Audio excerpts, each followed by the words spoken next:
Yeah, hi everyone. My name is Victor Luber.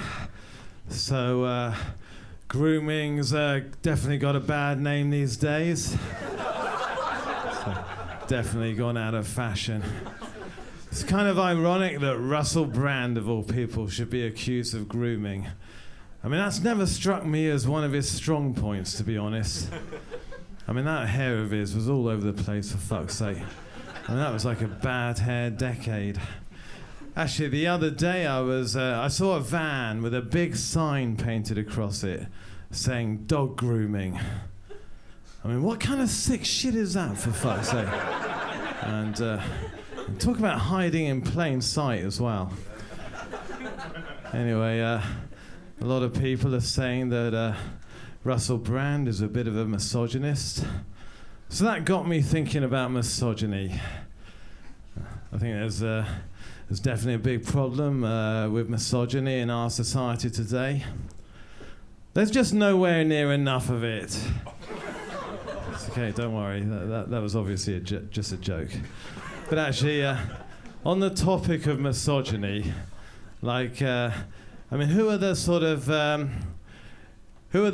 top people in misogyny today? Like, if you were to have a leaders board of like the world's best, no, not best, obviously, like the biggest names in misogyny, like the top guys, not that they're necessarily guys, of course. I mean, there could be women. Don't want to be sexist about this, but yeah. Anyway, I mean, yeah. Who? Throw me some names, folks. You know. Trump. Andrew Tate. Okay, right. Andrew Tate and Trump. Yeah, I had a feeling they were going to come up somehow. Well, let's start off with Donald Trump then. The thing is, you know, I'm sorry, I just don't buy that he's a misogynist. I mean, misogyny is defined as a hatred of women. And whatever else you might think of Donald Trump, I mean, there's no way that guy hates women. I mean, he fucking loves women. Okay, so maybe only the hot ones. Like his 3 wives, his daughter, and Miss Teen USA beauty pageant contestants. But I think you get my point. Anyway, so I guess we got to deal with Andrew Tate now. That's yeah. I mean, he's like literally defined as like the kind of the poster child of misogyny in our times today. But I'm sorry, I'm calling bullshit on that.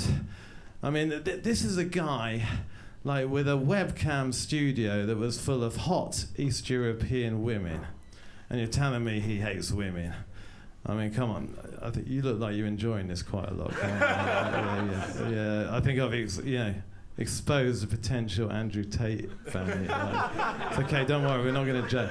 Anyway, yeah, so, but anyway, not only that, what's the deal with all these fucking human trafficking charges anyway? I mean, like, surely all he was doing was providing a transportation service and providing lucrative employment for these young women. And he was even giving them free high-speed broadband access and laptops as well. I mean, what's not to like, for God's sake?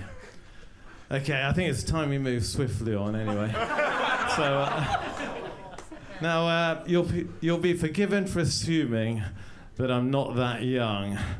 Probably considerably the wrong side of 40. But I don't actually identify with that, though.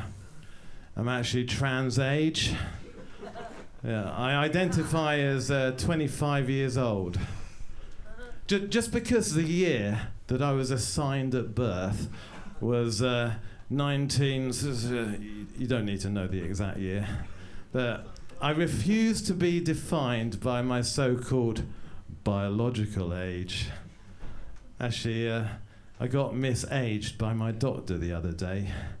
She was writing a referral letter for me for a specialist. It was not a psychiatrist, by the way. Actually, it was. But anyway, in that letter, she wrote, this year-old man. So yes, that's the thing. She even sort of misgendered me as well. She didn't misgender me. Sorry, she assumed that I was a man, right? But anyway, as you can imagine, I was pretty traumatized by being misaged by my doctor. So I had to book an emergency session to see my therapist. As for my therapist, they fully respect and affirm my age identity. I mean, that's what I pay them for, after all. By the way, just in case there is any confusion, they are only one person. Okay, so thank you very much. I've been Victor Luber.